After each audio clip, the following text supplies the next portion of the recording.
keldi kalxatlarni ko'rgan tushim,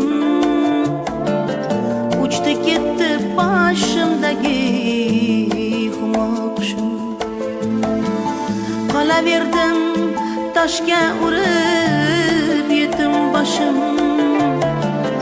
ketayotir otam fano karvonida. Didor qoldi endi mahshar maydonida.